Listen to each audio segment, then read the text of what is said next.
Chaltlang dor ko na tangin Bawngkawn lampang an pan tha te lai manin siam lai an sei sel oi khania hey anum le lu to mai ni bo an lai chiat lai kha PWD in an no mara ta na ruam viau lova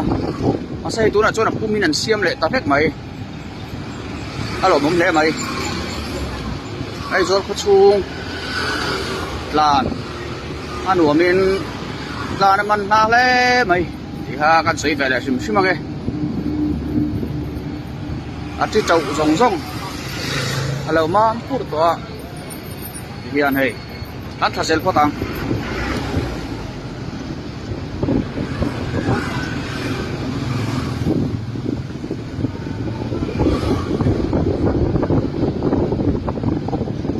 lại thì lại chiết thang rất khá nhỉ lại hiện quay phần phụ thả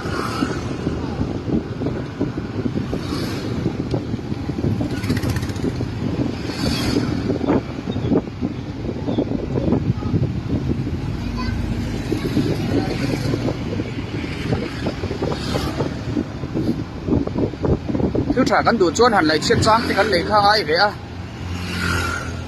nó rồi chú nọ sập tiệt mấy nọ ông chi khá khi lông về thế đi à mà cho nên lại khan nọ mấy đàn các sẹo nó tiang rèn khop mấy mà sao tôi đã chôn hay cũng mình lâu xiêm thay lại half in xiêm mà chả khop mấy bôi inches đi ra chôn đi vào đi tiang vào chôn đi cái transport pen anh thấy chi lại hi ha phần xiêm to ha phần xiêm lo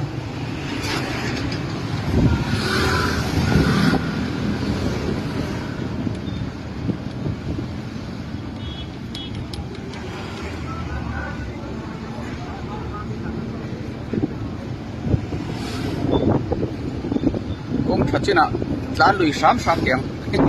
anh nông thế mày